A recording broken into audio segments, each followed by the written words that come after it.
In addition, our research team is covering the top trends and doing sector breakdowns and kind of token economics breakdowns for new proposals. They've been lightning fast in covering some of the developments, even in real time, things like Wi-Fi and YAM and Based and all these other, I've been on paternity leave for the last couple of weeks, and I feel like I woke up into a different decade. Layer 1 is a podcast and community dedicated to helping you master all things crypto. We'll be bringing you the best interviews with project executives, technical analysis for trading of the most popular cryptocurrencies, and insight into what's actually happening behind the scenes. As you join us each episode, you're going to hear about tokens, fundraisers, investments, and even crypto conspiracies. But please remember that nothing we say should be considered financial or legal advice. Come join us on this journey, and welcome to Layer 1. All right, good morning, good evening, good night. It's another episode of Layer 1. We're bringing you the greatest from around the crypto industry. This episode is going to be one of them. We have a big fish here in the channel this week. Hopefully you guys enjoyed that episode with Zach Gall from Liquid Apps on Wednesday, and we're bringing you another here today. But before we get to our guest, of course, I got to hit Dimitri. What's going on, man? Yeah, man, I'm doing great. Super excited. As you mentioned, we do have an exciting guest, a big fish in the industry. They're definitely making big waves. Who do we got, Q? Yeah, we have Ryan Selkis. He's the founder and CEO of Messari. We rarely interview guys who have a broad kind of look at the industry total, right? We're interviewing projects that are heads down doing their own work. And these guys and Ryan himself are definitely, they've got their thumb on the industry as a whole. So it's going to be a great conversation. Ryan, how are you doing today? Doing great. Thank you for having me. Awesome. Well, I'm going to let Dimitri kind of carry this episode for the most part. So I'll take a step back here and kind of like interject when I can so that you guys can riff a little bit. But before we get into kind of what you guys are doing at Messari, I want to get background on yourself and kind of have Ryan's story. So can you kind of break down how you got into tech, how you got into crypto? Sure. I started my career in venture capital and pretty quickly realized I wanted to be on the other side of the table. So I started a couple of tech companies in 2011, 2014 range. Ended up getting full-time into crypto in late 2013, early 2014. Gained rapid prominence, A, because the industry was so small, and B, because I got my hands on the Mt. Gox bankruptcy documents, which made me a bit of an overnight celebrity for all the wrong reasons. But it did, get me introduced and well acquainted with most of the movers and shakers in the industry at the time, given how small it was. One of those folks that I got to know was Barry Silbert at Digital Currency Group. I became the first hire at DCG for Newco, I guess. Second Market was the previous business, and of course, some of that business remained in the form of Genesis, which is now one of the largest OTC trading and lending operations in the industry. But I came on to help with seed investing, getting the company reformed, kind of rebuilding the core team as it moved fully into digital currency, and then ultimately thinking about what our acquisition growth strategy was going to be. Ran our first acquisition restructuring in CoinDesk, and that became DCG's third wholly owned subsidiary. Did that for about 18 months, and then in mid 2017 took a couple months off after basically grinding for a decade nonstop, and then quickly got sucked back in because of the ICO craze. And at the time, my co-founder at Messari, Dan McCardle, and I both kind of came at the problem from the same vantage point, which was a lot of what was going on in the ICO market was complete garbage.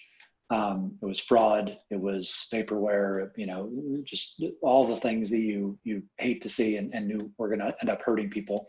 But nobody cared because everybody was, making money. It's like the famous New York Times headline, right? Everybody's getting ridiculously rich and you're not. And, we knew it was going to end in tears. And when we were first talking about starting a company together, the original idea was actually not data. It was actually to start a distressed fund and then work on shorting some of these projects and ultimately restructure them, becoming like an activist investor. We decided we didn't want to be the pariahs of the industry. So instead we focused on solving the problem from the good guy way. And that was to just browbeat teams into better transparency standards, better data structures, and ultimately building infrastructure that was going to help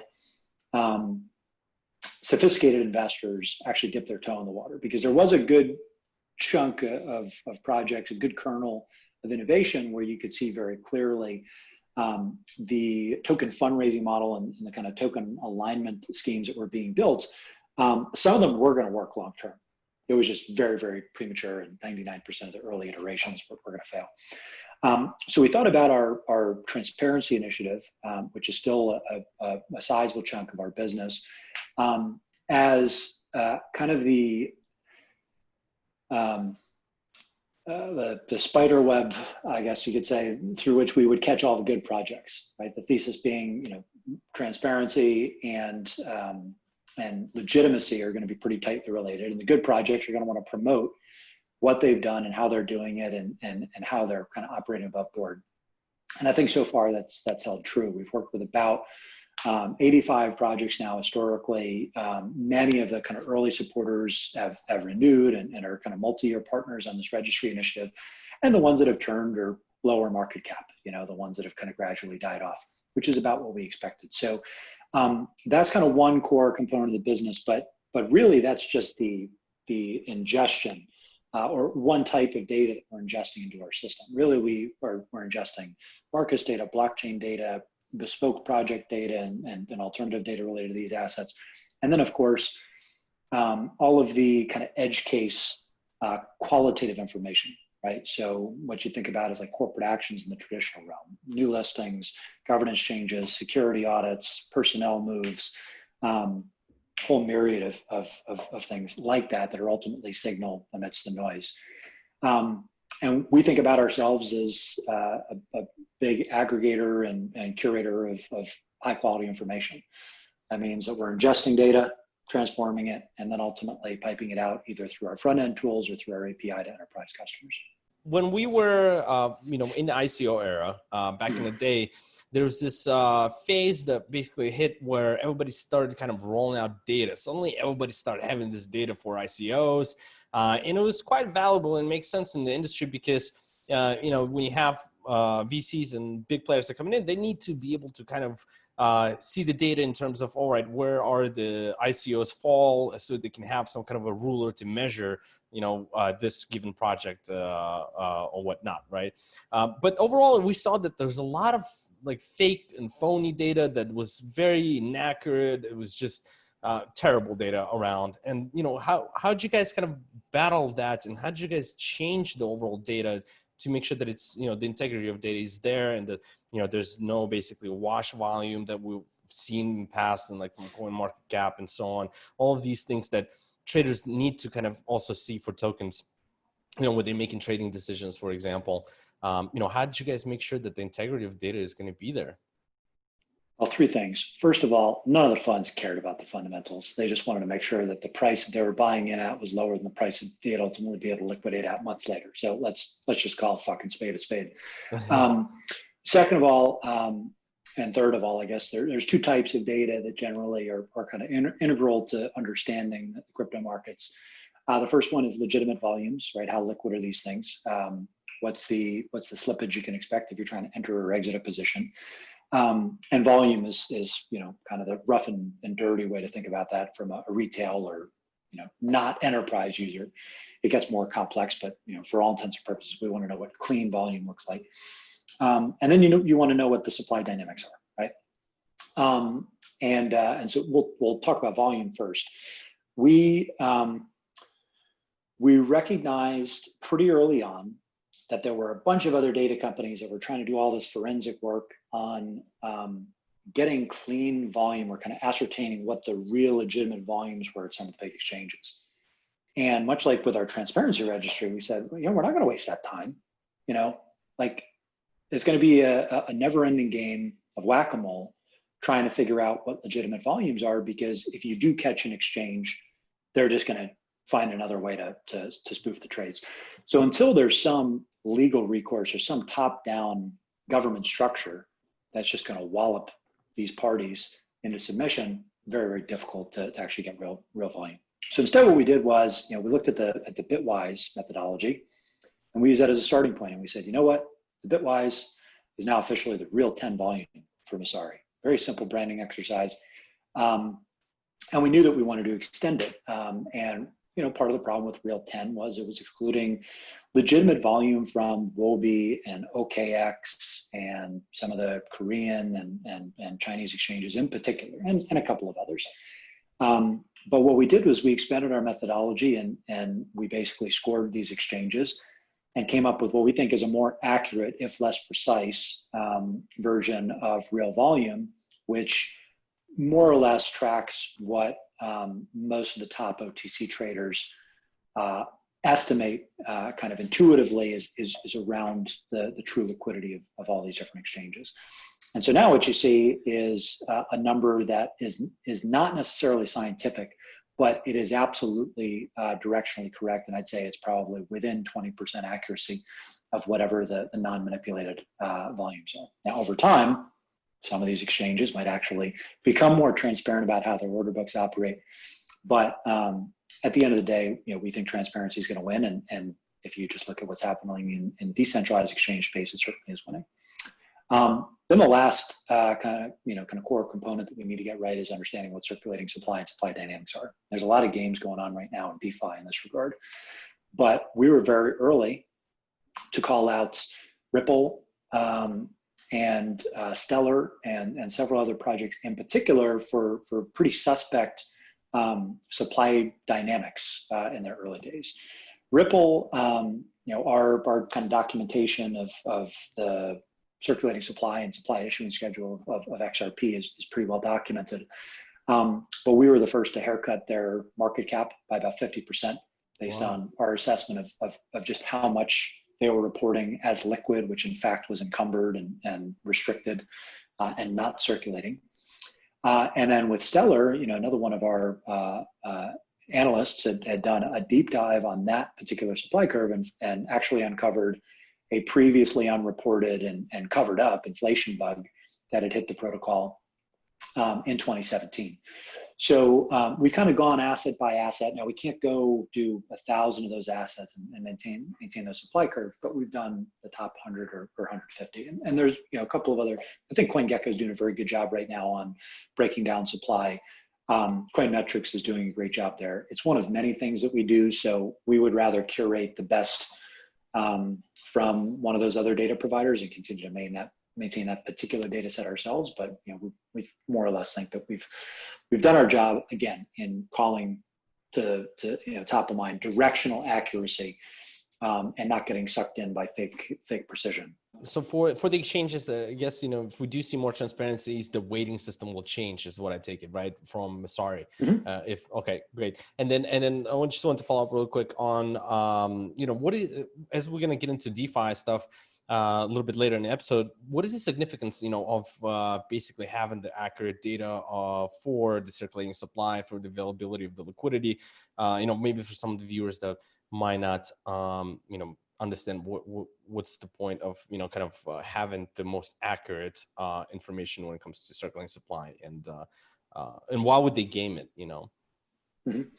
Well, if I have 1 billion Ryan tokens and I sell $1 to you, and then I keep the other 999,999,999 for myself, but I don't have it locked up programmatically, I could send it in a blind transaction to 1,000 other wallets that are also owned by me, and now voila, I've got $1 billion market cap token. Are you launching a personal token on our podcast today, I don't really want to go run afoul of securities regulation, number one, and number two, I don't want to become an indentured servant to the crypto community in particular. But I think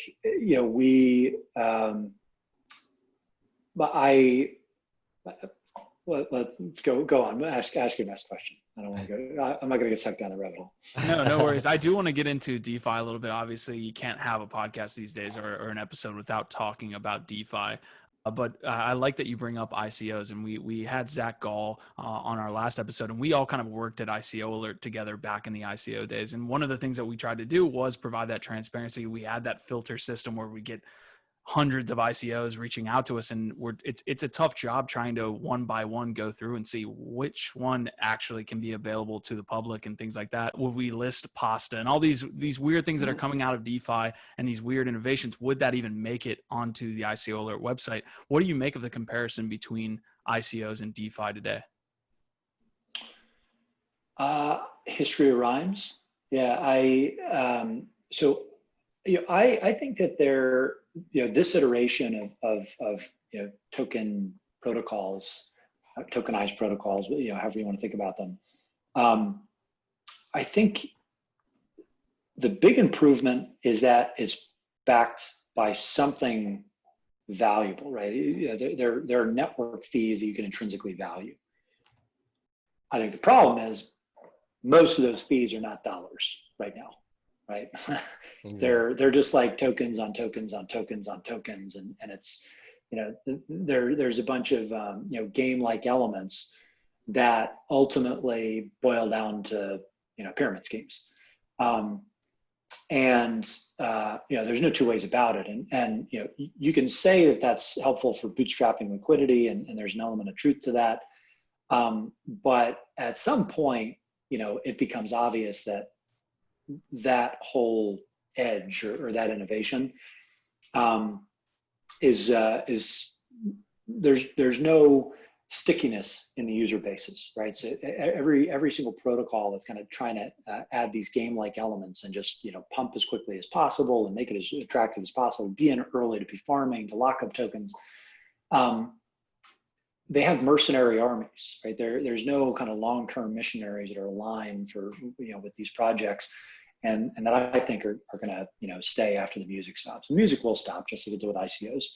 Now, having said that, it could run for a lot longer, right? We saw in 2017, I was running the consensus conferences for CoinDesk, and in May of 2017, things were crazy, right?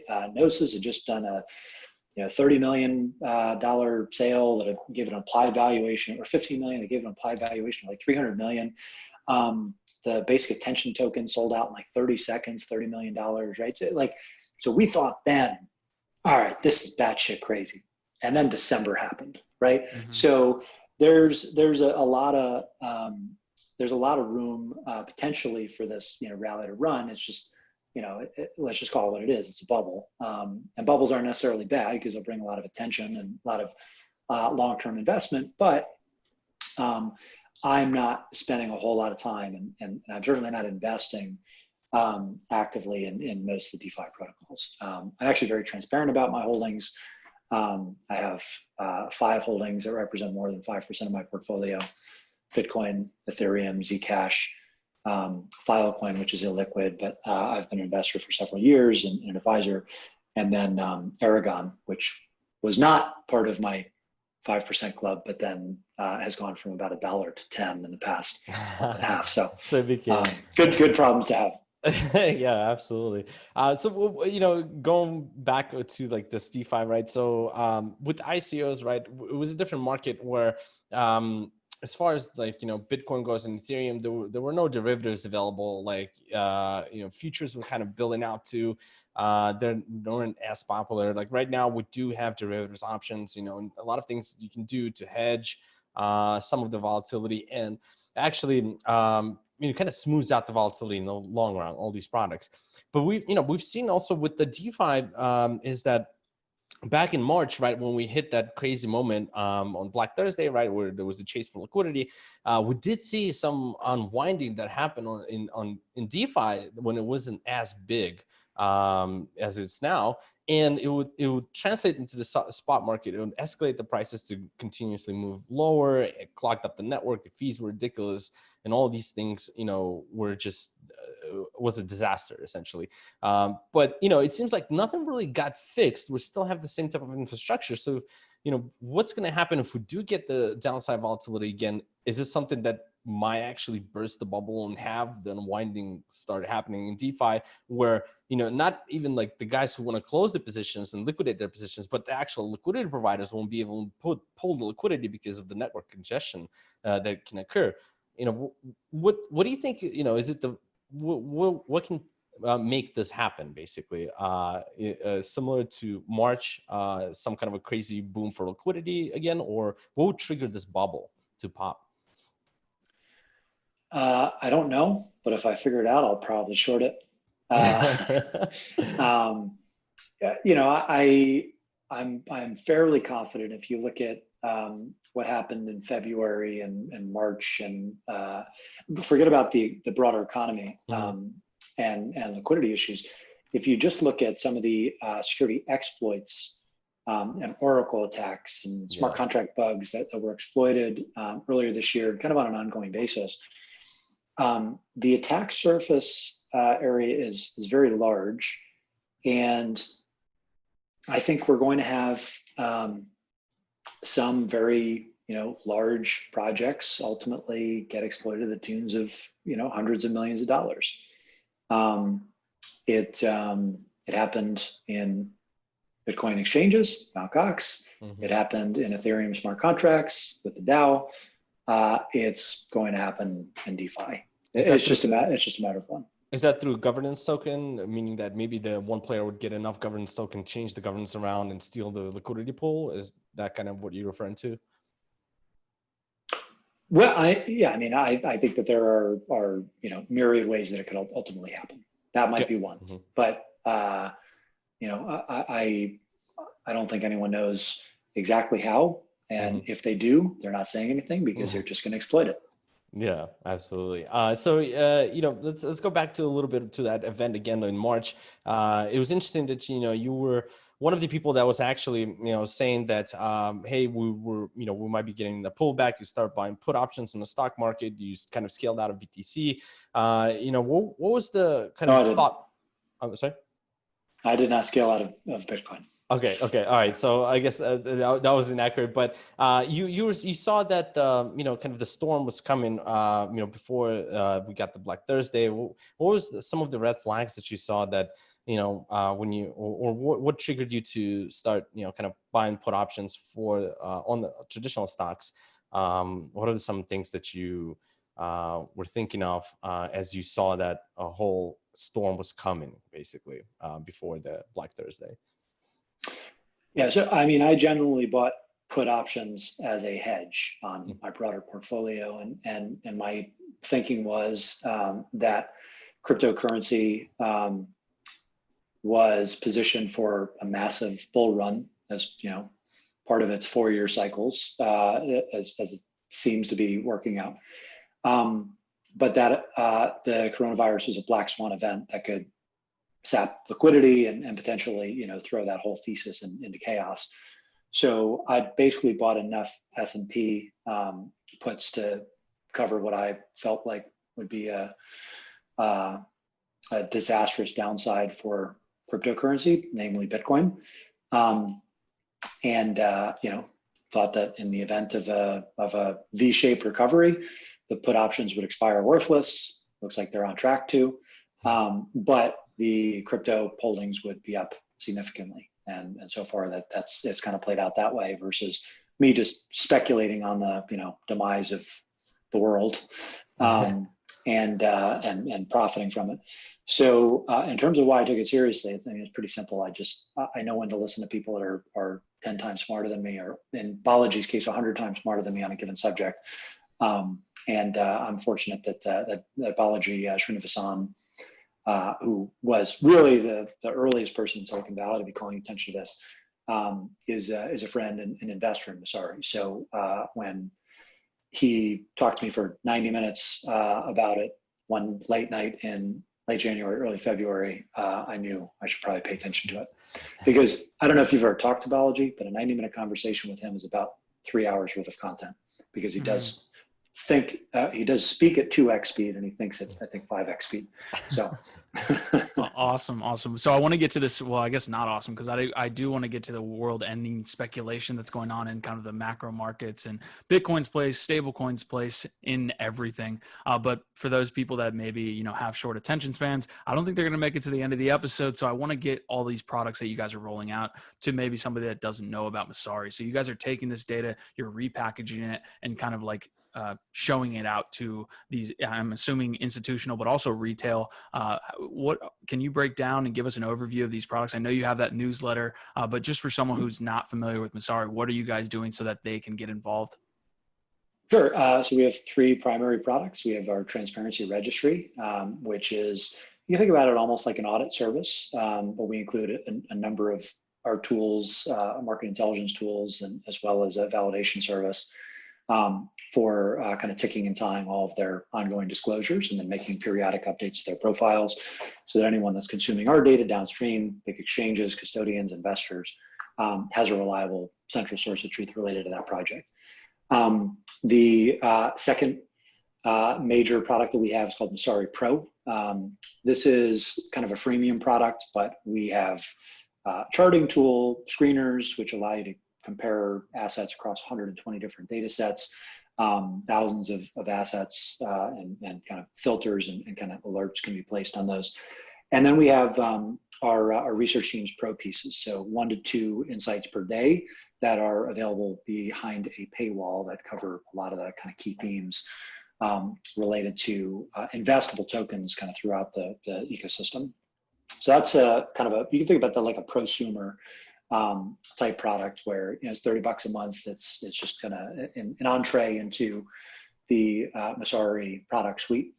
And then last but not least is our enterprise products, which we just rolled out last month in a closed beta, called Messari Intel. And this is much more advanced version of our research team's work, specifically focused on updates that would matter to compliance teams, product teams, and investors, trying to stay abreast on all of the major protocol developments that are happening across the top 100 assets. So again, this is hard forks, airdrops, governance changes, key personnel changes, changes in supply policy or token economics, listing decisions on major third-party exchanges, et cetera.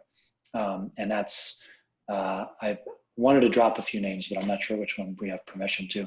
Suffice it to say, some of the largest institutions in the industry are already part of our early subscriber base there. So, and those are highly complementary products, as you know. So we think about it as a pretty healthy flywheel that will grow with the industry.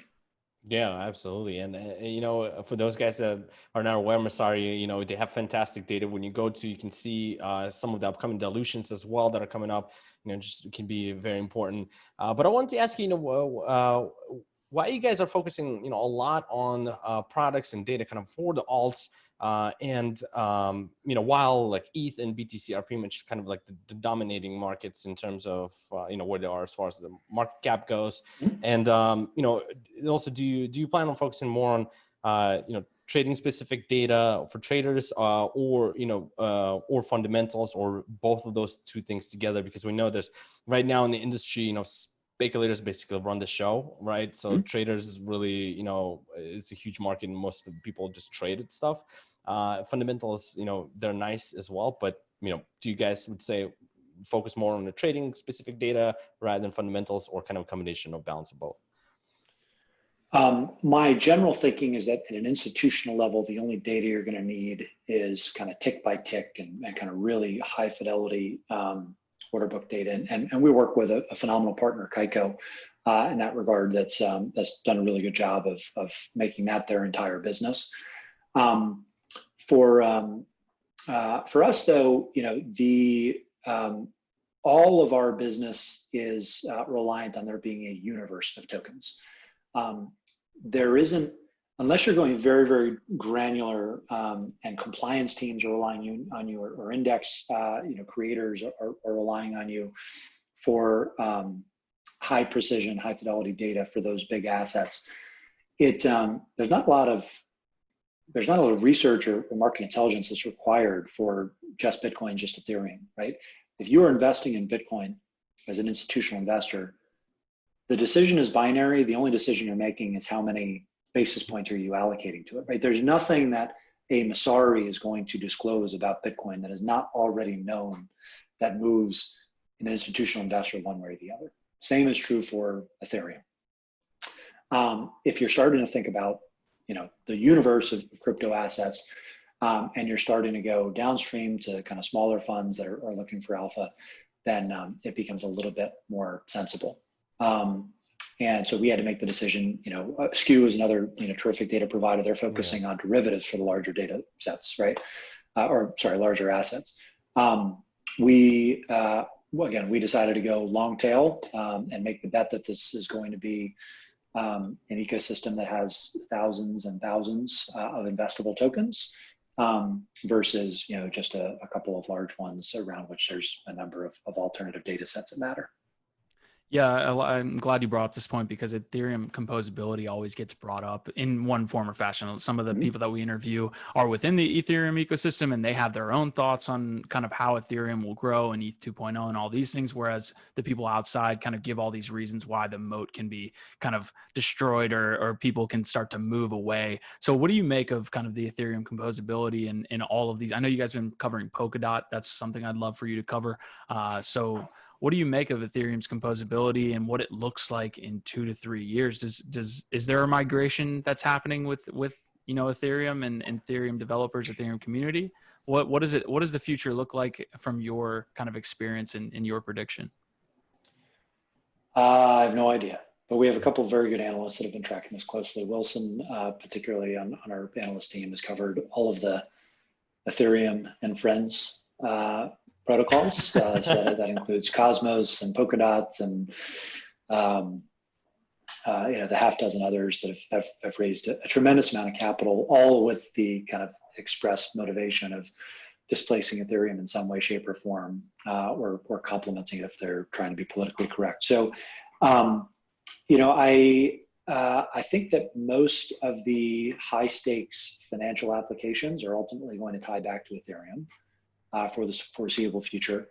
I think it's going to be interesting to see how and if and when ETH2 ever launches and if that can actually live up to its scalability promises. But at the same time, Ethereum is a Schelling point and has the most accumulated work around it as a platform. So it's going to be hard to displace in some respects. My sense is that whether it's Polkadot or Cosmos or any of these other layer one chains, their best opportunities are going to be in areas that are currently underserved in some way, shape, or form by Ethereum because the fees are too high, right? Or there's some technical restriction that Ethereum presents that don't exist on another relevant chain. A good example of this is actually Aragon. I mentioned, I'm not trying to shill them. I just, want to be transparent. Shill away. Well, I want to be transparent that it's a not insignificant investment of mine due to its appreciation more recently. But Aragon's a good example because the high stakes Aragon decisions and the token is still in ERC20. It still trades on Ethereum, and that's where the majority of DAO creation and voting happens. Staking and kind of dispute resolution. But the Aragon chain is actually built on Cosmos, right? And that's specifically because that's lower value, higher throughput set of logic that needs to run on some blockchain, and it's too expensive to do on Ethereum.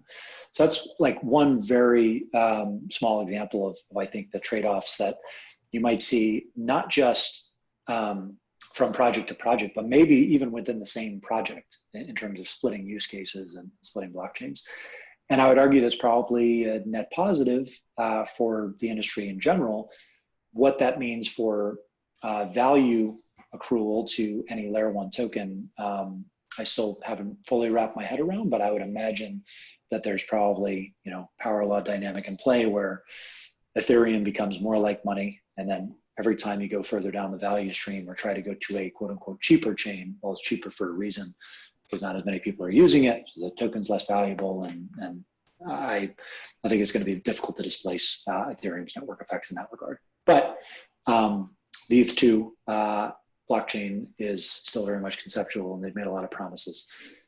It could very well end up that something better has been built, and if something better is built, then people will very quickly, I think, migrate over. Yeah, it's very interesting. Yeah, when we have these guests from different protocols, they'll say, we can have the 10,000 transactions per second, all the good stuff. Meanwhile, ETH is like sluggish and all that. But but then again, when you go back to what you mentioned, it's like, well, the token price is very very cheap, and then nobody's really using it. That's why the network's not clogged and all those things. Really, you have to bring the users in to market test it in real time, rather than doing the back testing theoretical scenarios to benchmark a network basically. I wanted to ask you about with the DeFi stuff, with Messari data that you guys have, a lot of let's say traders or people that are looking for alpha, looking to find projects to kind of throw some chips in DeFi space. What kind of stuff do you have for the people that are looking for more information, more data on some of these DeFi tokens to make maybe like an educated, decision when, putting some chips into those tokens? Mm-hmm.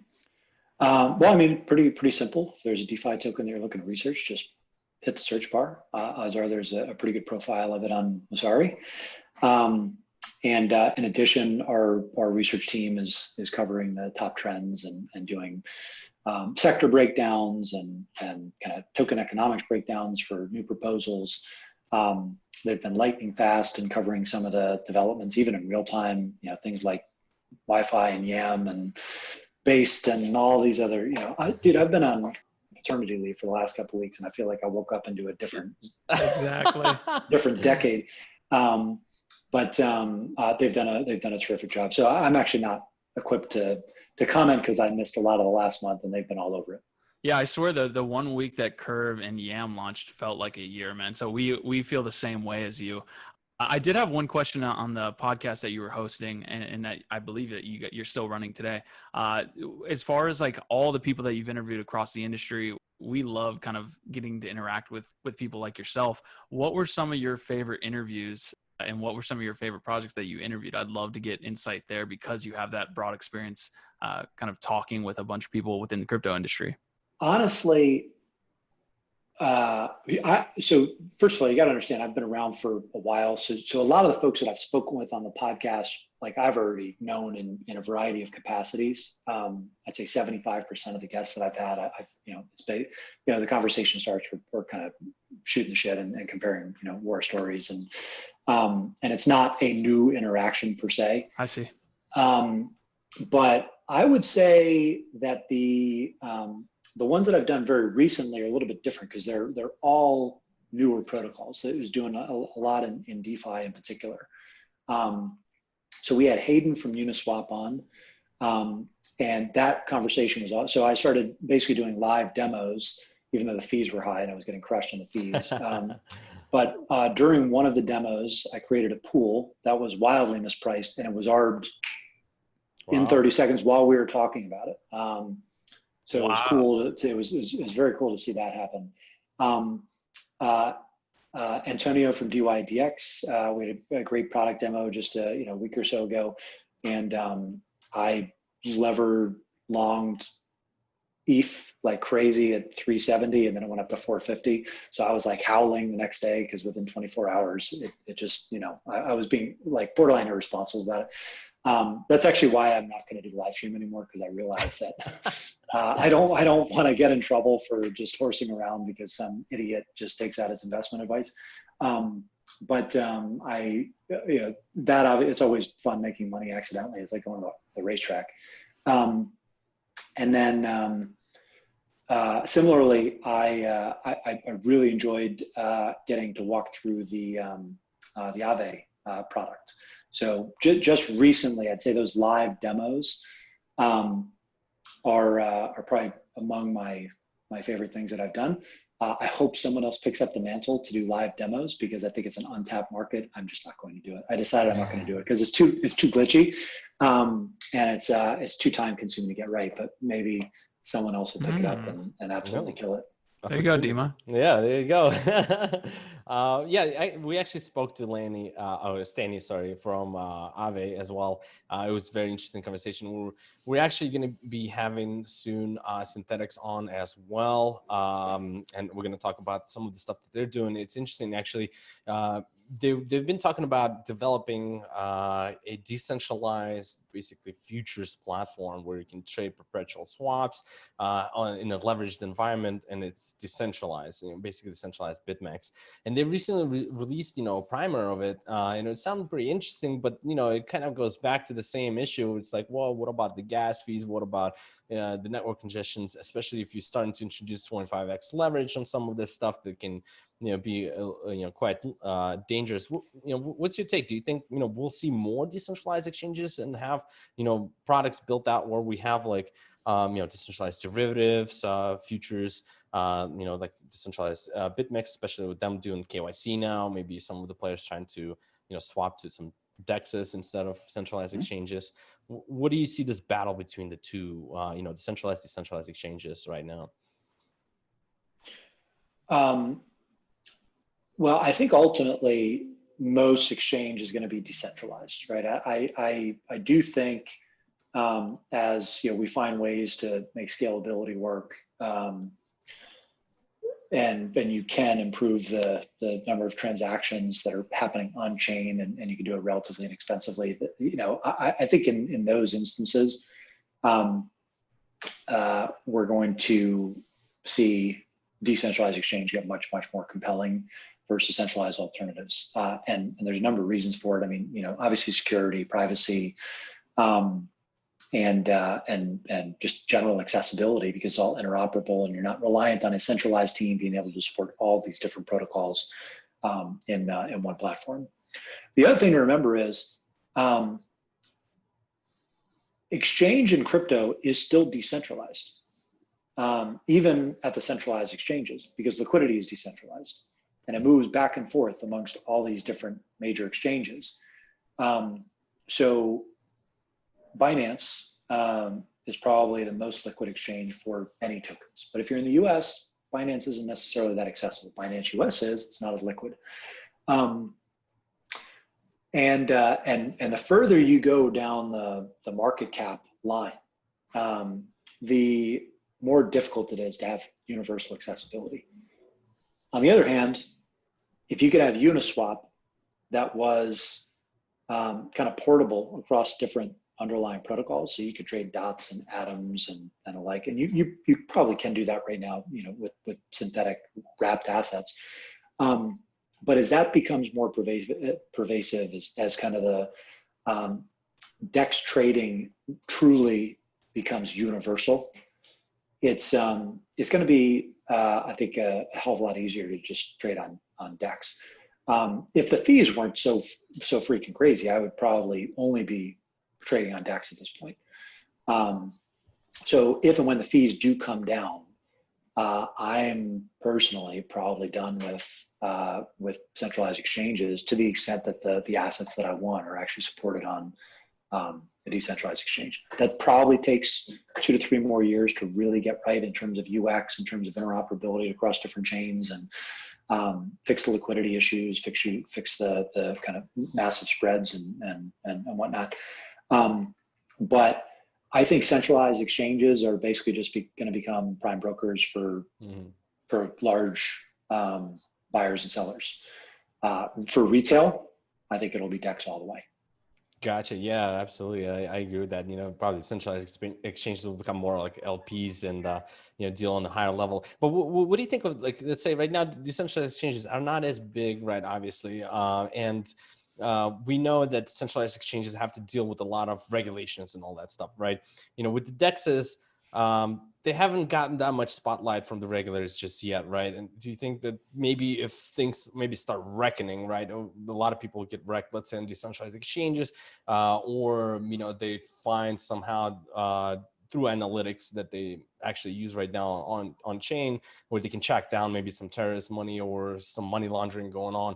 Do you think we'll see, potential regulation in that sector for DEXs down the road? I have no idea. I mean, I think as long as some of these smart contracts are deployed and operational, and the sooner they're decentralized, they become very difficult to shut down. But this is why we need privacy tools as well, right? So ZK snarks on Ethereum are critically important, as they are on maybe any other open blockchain network.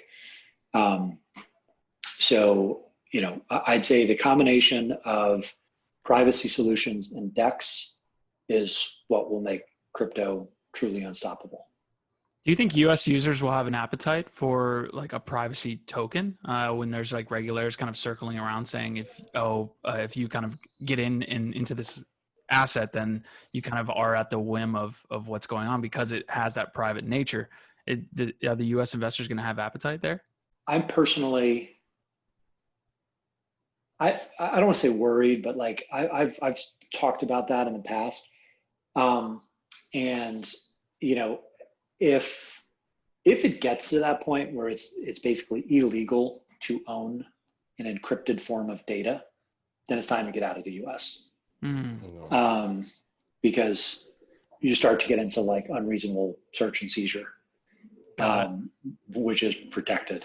And if we get to a police state that is so extreme that you need to disclose all of your encrypted data to the Leviathan, then you probably want to exit the US. As far as different regions go, it's interesting to see how, for example, in the US, it seems like a lot of people basically concerned about the financial privacy, right? They don't want you to look at your financial transactions and so on.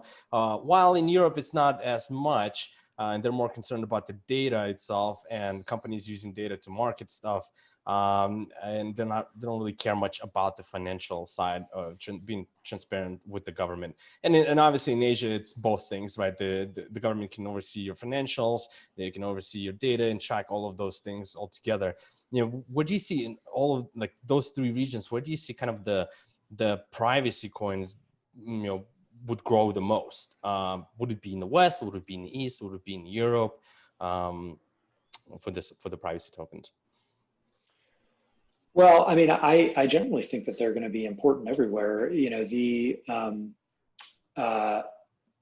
I personally like Zcash and that particular technology, right? So whether it's Zcash, the token, or whether it's ZK snarks or Starks incorporated on some of the other chains, if you're an institution that's ever going to settle any transaction on chain, you need technology like that to basically protect maybe customer accounts or protect your own trade secrets, but also just for kind of security reasons. And at the same time, you're going to need reveal keys if you're a regulated entity that you can prove how and when you're conducting transactions. So just because there's the elements of privacy on chain does not necessarily mean that nothing is going to be discoverable, right? Like, regulated institutions are still going to pay their taxes, right? Like, honest people are still going to transact, and you're going to have, if you get paid in Zcash or a stable coin that just happens to be using that privacy technology, you're still going to have a receipt for a transaction if you sold a software as a service, or you did offered some consulting services. So there's always going to be a way to kind of trace all that back. And at the same time, of course, it's going to be used for dissidents and nefarious activity, and it's not all going to be sunshine and rainbows, but it's no different than any other technology, no different than any other form of money. So I don't know where it gains prominence. I hope it's in the West first, because I hope it's not in Iran. and North Korea. Like, sure, the citizens there probably need it, but it's not a great branding exercise for that to become the kind of common narrative. So, I think the much broader hope is that it's in the US. When the Western powers that be come for folks in crypto, they're going to do it just like they did with Al Capone. All going to be about taxes. Interesting. All right. This has been an interesting episode, man. We love to have you on today, and you've certainly provided us with a ton of great information. We only have you for a couple more minutes. Is there anything we didn't cover? You have such a broad experience. Obviously, you've been around the industry for so long. Anything we haven't covered that you're interested in crypto right now? Maybe a project or just like a broad sector that maybe we didn't touch on before we let you go? I'd say sign up for Messari Pro. Our analysts have so much more and have thought so much more carefully about some of these subjects that I just vomited answers out about.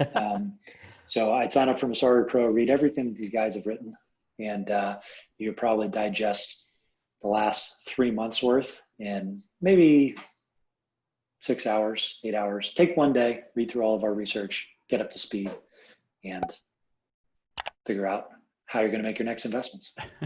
Gotcha. This has been a great interview. I'll have all of those links that Ryan just talked about in the description for you guys to take a look at. Last question we have for all of our guests: book recommendation. Could be crypto, could be non-crypto. What do you got?